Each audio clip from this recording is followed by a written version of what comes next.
Meus caros, vivam, que estou aqui embaixo, do lado esquerdo. Vou tentar comentar rapidamente um trecho da conferência de imprensa de André Ventura e do Governo Sombra do Chega e sobre o tema das reformas, da idade das reformas, do aumento da idade das reformas bom, toda a problemática que envolve isso.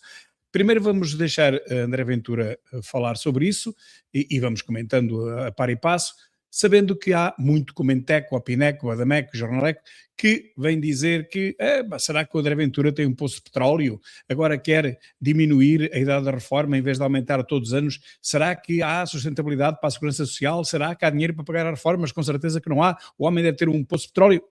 Vamos ouvir o que é que André Ventura tem a dizer sobre isso e vamos comentando, como digo, a par e passo. Se a quem trabalha há 20 ou 30 anos em Portugal lhes dizemos que a reforma continuará a aumentar e não a diminuir, e que o que podem esperar é reformar-se cada vez mais tarde, pagar cada vez mais impostos, e quando acabarem não saberem se há reforma ou não, estamos a dar o péssimo sinal à economia e o péssimo sinal ao mercado.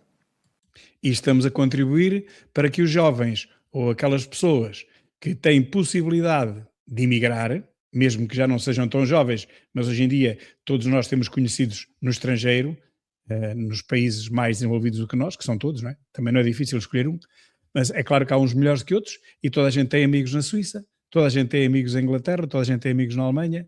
Hoje em dia não é difícil ir para lá. E, portanto, os jovens em início de carreira, e muitos deles que acabaram o curso pago pelos impostos dos portugueses, em vez de ficarem cá vão-se embora, porque sabem que, então se agora a idade da reforma é aos 66 anos e 9 meses, para o ano já é mais 2 meses, 66 anos e 11 meses, quando chegar a minha vez, se calhar é aos 80 anos, não?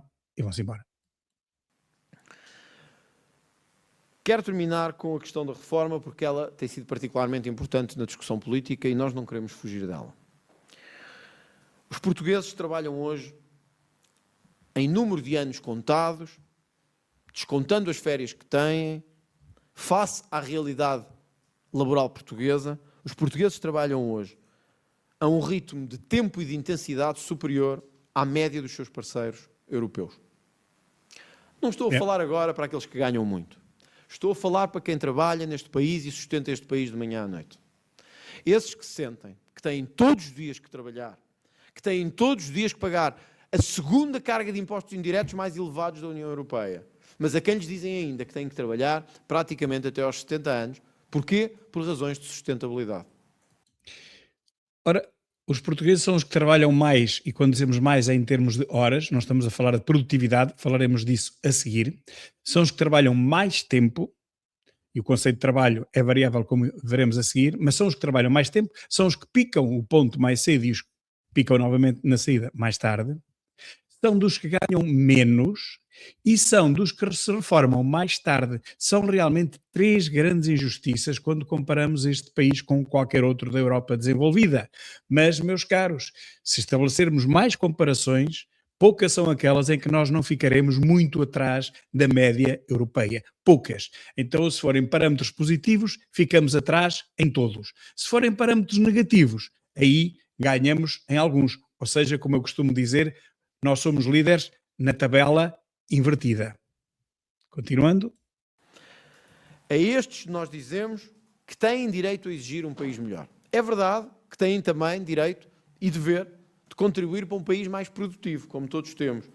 Mas não são eles os responsáveis da pouca produtividade ou da baixa produtividade de Portugal. Foi a cultura política, institucional e foi a cultura de gestão portuguesa que os levou muitas vezes a baixas produtividades. Por isso o que nós temos que dizer a quem trabalha é que tem direito a aspirar a mais. O que nós temos que dizer a quem se esforça e se mata a pagar impostos todos os meses é que tem direito a aspirar a mais.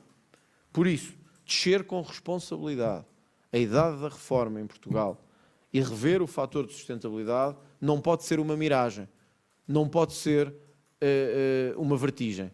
Tem que ser uma aspiração legítima de quem sente que também contribuiu e contribui todos os dias muito para este país.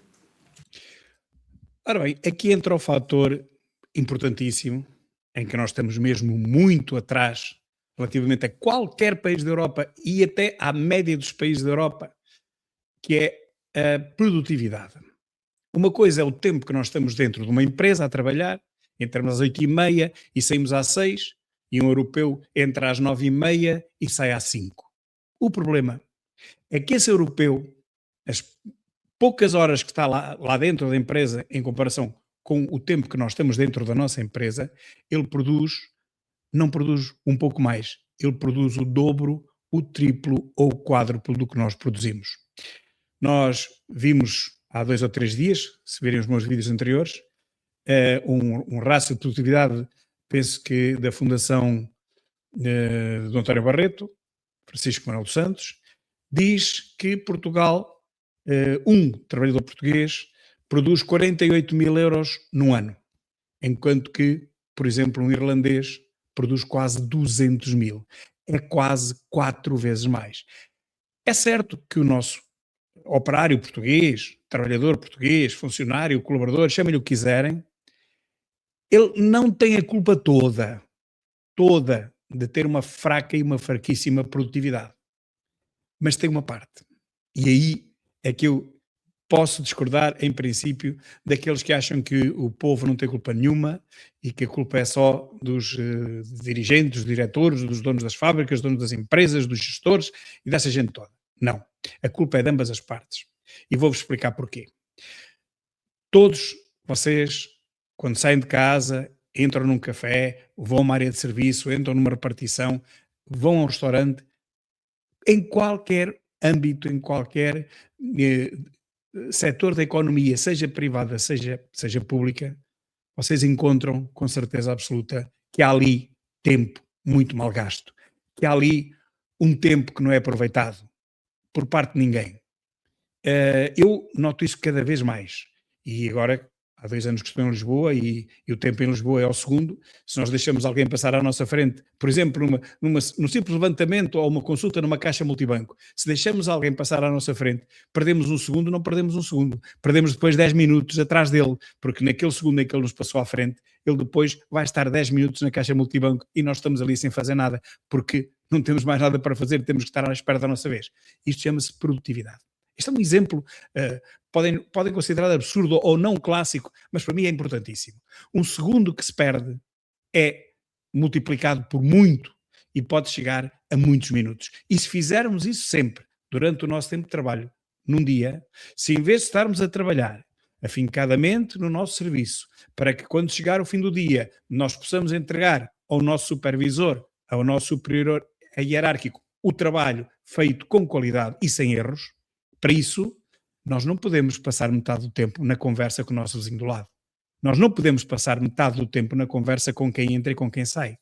Uma caixa de um supermercado, por exemplo, e um supermercado não é do Estado, é privado, não pode passar as horas todas que lá está a conversar com os clientes e a perguntar-lhe como é que está a correr a vida e o filho e a mãe. No interior toda a gente se conhece. Mas isto não pode ser, porque enquanto eles estão na conversa, estão 5 ou 6 ou 7 pessoas numa fila à espera da sua vez. E se a operadora de caixa perder 1 minuto, apenas 1 minuto, na conversa informal com cada cliente, então são 10 minutos para o 10º que está na fila. Não pode ser. Nós estamos todos a pagar. O 10º paga 10 minutos, o 9º paga 9 minutos, o 8º paga 8 e assim sucessivamente. Vejam quantos minutos se desperdiçam. Lembro-me, por exemplo, posso fazer a comparação também dos carros quando estão numa fila de trânsito e estão todos parados no semáforo vermelho. O que é que acontece impertrivelmente, embora em Lisboa esteja cada vez melhor? É que quando passa a verde, o primeiro carro demora para aí 5 segundos a arrancar.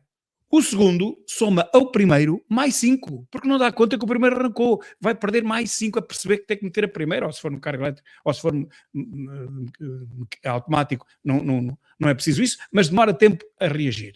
E o terceiro a mesma coisa, e o quarto mais 5, e o quinto mais 5, o sexto mais 5. Quando chegar ao 7º, já está outra vez vermelho.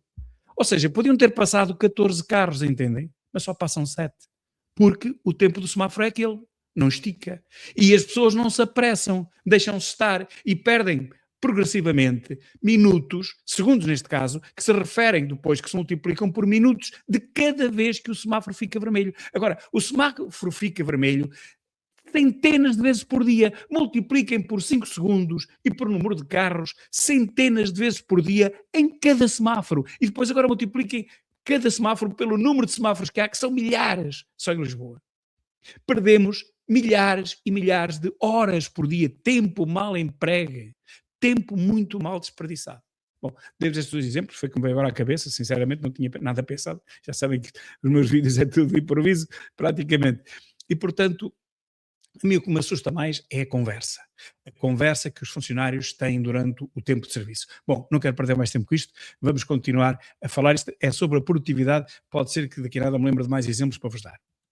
Vamos? Qual é que é a proposta em concreto do Chega nesta questão da descida da Uma pergunta. É o que faz aqui sentido. Nós temos vários, e também já ouvimos vários economistas que até se têm pronunciado publicamente. Nós temos aqui 2 opções de caminho.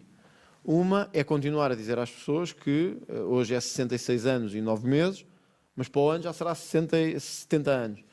Depois será 72 e qualquer dia trabalhar é a vida toda. Se nós não começamos a inflectir este caminho, o que vamos dizer à população é que um dia trabalharão até morrer. E quando é que terão reforma? Nunca. Isto é que é importante e muito chocante. Realmente, as pessoas já estão habituadas, já se habituaram a que esta coisa da sustentabilidade da segurança social, dizem-nos que cada vez vivemos mais e, portanto, cada vez temos que trabalhar até mais tarde, porque o Estado depois não nos pode pagar tantos anos de inatividade, a gente já não produz, mas estamos a receber a nossa reforma. Mas foi esse o contrato social que nós fizemos. Os professores, quando entraram ao serviço nos anos 80, como eu, em 85, entrei ao serviço em 85, fiz o meu primeiro ano letivo de 85 a 86, naquela altura, a idade da reforma era 55 anos. Nós aceitámos um contrato nestas condições. Ganhávamos aquele X, tínhamos uma determinada progressão na carreira, tudo isso foi alterado, tudo isso foi modificado, tudo isso foi destruído. Tivemos uma ministra da Educação, a Milu, que destruiu a carreira totalmente dos professores, mas pronto, ok, esquecemos agora isso. Mas até nesta, que estamos a falar disso agora, neste precisamente, até nesta parte da reforma, da idade da reforma, nós fomos roubados já de 11 anos e 9 meses. Desde que eu entrei era 55, agora é 66 e 9 meses, para o ano é 66 e 11 meses, vejam lá quanto é que nós estamos a ser roubados no nosso tempo de trabalho, em 11 anos. Não foi esse o contrato que nós fizemos com o Estado? O contrato que nós fizemos com o Estado foi de nos reformarmos, tal como, por exemplo, os militares, aos 55 anos, tal como outras profissões, aos 55 anos, bancários, por exemplo, as grandes empresas privadas ainda hoje, por exemplo, a Mercedes, falei com um colega meu há pouco tempo, reformam aos 60 anos, um engenheiro na Mercedes é reformado aos 60 anos. Bem, mas que culpa é que um funcionário público tem e porque é que ele tem que trabalhar mais 6 anos, por exemplo, neste caso não, mais 7 anos do que um funcionário da Mercedes, por exemplo, e de outras marcas que existem. Porque é que os bancários se continuaram a reformar com 57, 58, 59? Porque é que os militares estão em pré-reforma, que chamam aquilo de disponibilidade, ou não sei como é que chamam aquilo, mas pronto, na prática estão reformados, não há guerra, portanto estão reformados, muito mais cedo do que outros funcionários públicos. Porque um professor também é um funcionário público. E um professor esteve 40 anos a aturar, entre aspas, a aturar é uma maneira, enfim, normal de dizer. Eu sempre gostei muito do meu trabalho, adorei sempre dar aulas, foi coisa que eu sempre gostei. Não vejo muitos professores dizerem isto, mas eu realmente sempre gostei. E porque via que os alunos aprendiam e gostavam de aprender. Eu tive centenas de alunos que me disseram nos primeiros dias de aulas: Sr. professor, não perca tempo comigo, porque eu nunca dei nada a matemática, eu sempre tive negativa a matemática. Olha, já o meu pai tinha negativa a matemática, já a minha mãe tinha negativa a matemática, e eles desculpam-me, diziam eles. Eles não se importam que eu tenha negativa à matemática, não posso ter negativa às outras. A matemática não se importam. Sabe porquê? Porque eles também tinham, o meu pai, a minha mãe, o meu tio, toda a gente tinha uma negativa à matemática, portanto é normal que se tenha negativa à matemática. E eu dizia, não é nada normal isso. Em nenhum país da Europa é normal que se tenha negativa à matemática. A matemática é a disciplina mais simples desde que se goste, desde que se aprenda desde o início, desde que se aprenda a gostar. É mais simples, não precisa decorar nada, não é como história que temos que estar ali, amarrar, como se costuma dizer, horas e horas e horas, um capítulo, que passado 15 dias já nos esquecemos daquilo tudo, mercantilismo. Estudamos para aquele teste e depois esquecemos-nos. Eu estou a falar quando era novo, não é? Hoje em dia adoro história também, é o meu hobby, atrás de mim tenho centenas de livros, é tudo história praticamente, mas na altura não. Em miúdo, com 13, 14, 15 anos, estava aquilo, era preciso decorar coisas, tinha que se decorar, que não tinha lógica nenhuma, ou quase nenhuma. Bom, mas afinal é que também tem. É que a história também tem uma lógica brutal. É quase uma lógica tão fácil de perceber como a matemática, mas temos que lá entrar, temos que gostar daquilo. Se nós gostamos das matérias, até química, que eu testava química, até química eu acabei por gostar. Tive um professor brutal na faculdade, um dos raros ótimos professores que eu tive, que me fez gostar da disciplina que eu menos gostava, que era química. Portanto, para dizer que a produtividade consegue-se se nós nos dedicarmos ao nosso trabalho, se nós aprendermos a gostar do nosso trabalho e não aprendermos a gostar de passar o tempo, de nos encostarmos e deixar o tempo passar, olhar para o relógio, os meus colegas não fazem nada, eu também não, portanto, vamos deixar ficar assim. Ora bem, se continuamos assim, então não podemos esperar que a idade da reforma desça, porque o nosso patrão, seja ele o Estado ou seja uma empresa privada, não vai colher rendimento do nosso trabalho, que é fraco, que é de estar na conversa, que é de estar encostado à parede, e nos chegar ao fim do dia, chega-se ao fim do mês, não há rendimento do nosso trabalho. Não produzimos riqueza suficiente para que o nosso patrão nos possa pagar o nosso ordenado e fique com uma parte para poder desenvolver a empresa, não é? Ele também trabalha, os outros também trabalham, nós temos que receber a nossa parte, mas temos que perceber também que a empresa é uma organização coletiva e que se a empresa tiver sucesso, todos nós vamos ter sucesso. Se a empresa cai, todos nós vamos para o desemprego, todos nós ficamos pior do que estamos. E, portanto, temos que perceber esta parte. Esta parte é fundamental. Se em vez de estarmos na converseta da treta, a perguntar pelo marido e pela mulher e pelos filhos e como é que anda a vida e pelos vizinhos, se estivermos dedicados ao nosso trabalho, no final do dia o nosso trabalho é mais produtivo, seja ele qual for, posso-vos garantir. Não há erros. A coisa está bem feita, o trabalho está garantido no tempo real, não é preciso fazer horas extraordinárias, não é preciso nada disso, não é preciso andarmos a correr nos últimos minutos, como eu vi tanta gente, tanta vez, por exemplo, numa repartição de correios, sem estar a nomear o sítio, que aquilo era... A minha mãe foi chefe dos correios durante muitos anos e, ultimamente, numa outra repartição de correios, o que é que eu via quando precisava de lá ir? Aquilo era estarem lá 10 pessoas ou uma, tanto fazia. Era com calma e muita calminha. E pronto, e não há problema, porque o funcionário tem que lá estar a tarde toda, não tem pressa nenhuma, as pessoas que esperem. Mas depois, quando faltava meia hora para o fim, para o horário de fecho, ó diabo, era vê-lo ali a dar, vê-los ali a dar, até suavam. Todos os dias isto, amigos, todos os dias isto. Não se faz nada durante o dia, trabalha-se em câmara lenta e depois quando faltam meia hora, como tem a repartição cheia, aí toca. Eu acho isso muito mau. Ia dizer uma outra coisa mais desagradável, mas não digo. Assim não se consegue melhorar um país.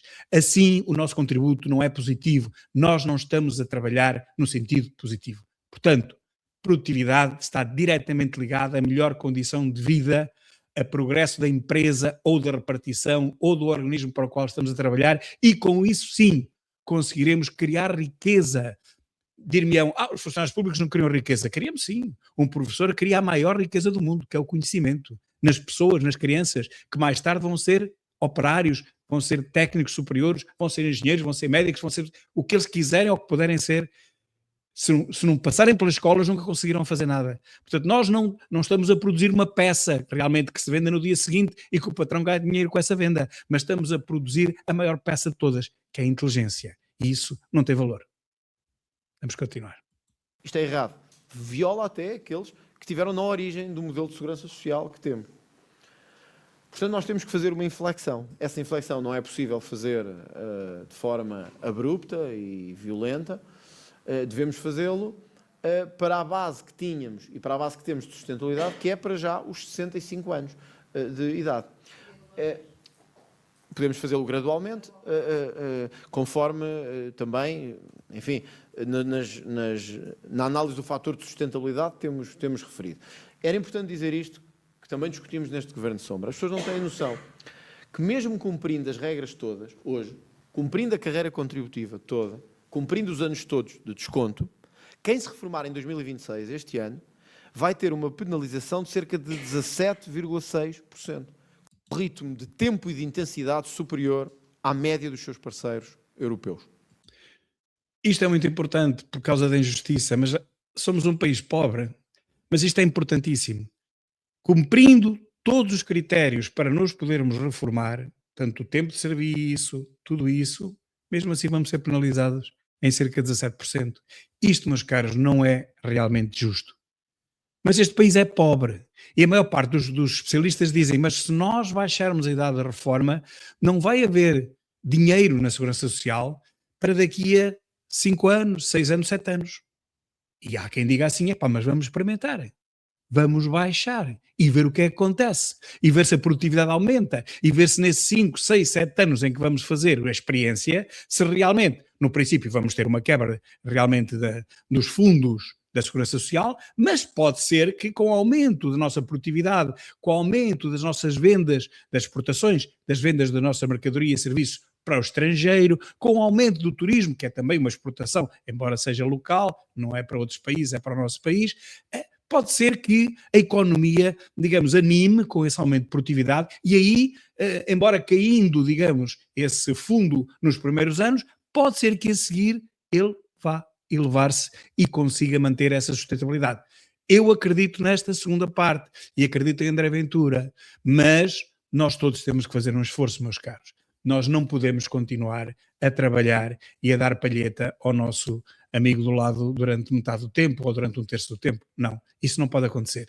Nós temos que começar a trabalhar a sério. E se fizermos isso, meus caros, se nos aproximarmos, a nossa produtividade se aproximar da produtividade média da Europa, que é 74.000 euros por ano, enquanto nós estamos nos 48, vejam bem que é quase o dobro, já nem digo nos países de topo, mas pelo menos da média, que senhor, nós fizemos algum mal para não conseguirmos atingir a média de todos. Nós fizemos algum mal para estarmos sempre abaixo da média em todos os parâmetros, na educação, na ciência, na cultura, na riqueza, no bem-estar, na saúde, estamos sempre abaixo da média, mas fizemos algum mal.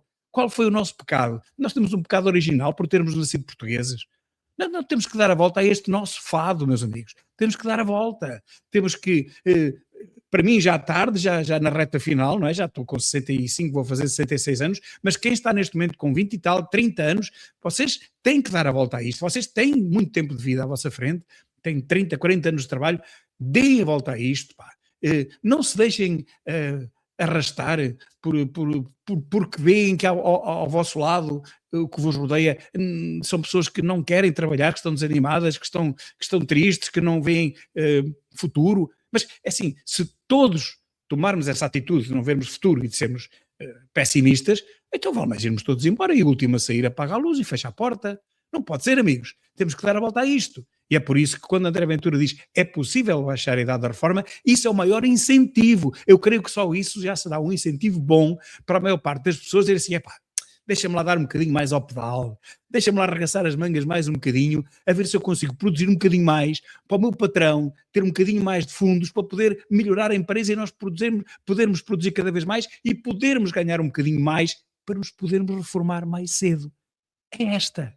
Eu prometo que não vos digo mais nada, vou só pôr o André Ventura até ao fim da sua explicação, porque já falei demais. Peço muita desculpa, mas continuação. E ouçam o que ele diz, porque ele diz coisas muito acertadas, apesar de muito, como em Teco, perguntar se ele tem um poço de petróleo. Não precisa de poço de petróleo, precisa de inteligência, que não lhe falta, mas não nele, é preciso inteligência no povo, nos trabalhadores, nos portugueses, para se agarrarem com afinco à vida, para produzirem mais e para terem melhor vida e se reformarem mais cedo. Até já. Não estou a falar agora para aqueles que ganham muito. Estou a falar para quem trabalha neste país e sustenta este país de manhã à noite. Esses que se sentem, que têm todos os dias que trabalhar, que têm todos os dias que pagar a segunda carga de impostos indiretos mais elevados da União Europeia, mas a quem lhes dizem ainda que têm que trabalhar praticamente até aos 70 anos. Porquê? Por razões de sustentabilidade. A estes nós dizemos que têm direito a exigir um país melhor. É verdade que têm também direito e dever de contribuir para um país mais produtivo, como todos temos. Mas não são eles os responsáveis da pouca produtividade ou da baixa produtividade de Portugal. Que mesmo cumprindo as regras todas, hoje, cumprindo a carreira contributiva toda, cumprindo os anos todos de desconto, quem se reformar em 2026, este ano, vai ter uma penalização de cerca de 17,6%. Cumprindo as regras todas. Ou seja, cumpriu tudo, cumpriu os anos todos de trabalho, mas mesmo assim é penalizado. Qual é a sustentabilidade disto? Isto não é uma questão de sustentabilidade, isto é uma questão de justiça. Portanto, não venham confundir isto com pessoas que não contribuíram, com aqueles que não tiveram carreira contributiva. Isso é o que a direita e a esquerda e o centro-direita e o centro-esquerda, alguns gostam de fazer para confundir este assunto. Isto é uma questão de justiça. Quem se reformar em 2026 cumprindo as regras todas vai ter uma penalização de quase 20%. Ora, isto é injusto, porque se cumpriu, não deve ser penalizado. Portanto, nós temos que infletir esta regra. E isto nem devia ser uma questão da direita nem da esquerda. Isto devia ser uma questão de quem está ao lado de quem trabalha. Dos que ganham até menos. Porque depois os reformados portugueses, quem se reforma em Portugal, é penalizado em 20% e ainda tem das reformas mais baixas da União Europeia. E, portanto, onde é que está a justiça disto? Ou começamos a infletir o caminho, ou nunca o infletiremos. E é preciso um partido com coragem para o infletir. E então seremos nós a ter essa coragem e a avançar com isso.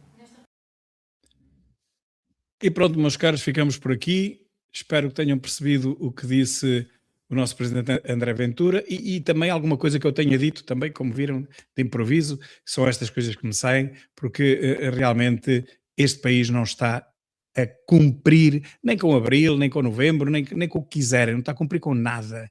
Nós estamos abaixo de tudo, não vou estar a repetir, mas é tempo de mudarmos, é tempo de darmos a volta por cima, como diz o brasileiro, e para isso só mesmo a juventude que se forma cá, que é bem formada, que estuda, e temos uma grande parte da juventude que é assim, simplesmente depois o que acontece? Vão-se embora. Temos que alterar isso. Temos que fazer com que a nossa melhor juventude continue em Portugal, trabalhe em Portugal, produza em Portugal, enriqueça Portugal. Isso é fundamental. E quem não é tão jovem, que, enfim, que ganhe um bocadinho mais de vitamina para poder dar um bocadinho mais no seu trabalho, para poder criar mais riqueza neste país que está tão longe da média europeia que parece inacreditável, 50 anos depois do fascismo, como eles dizem, da ditadura do Estado Novo, como é que nós continuamos atrás e cada vez mais atrás dos países europeus, especialmente dos mais desenvolvidos. Pronto, meus caros, vamos lá. Um grande abraço e até à próxima, se Deus quiser.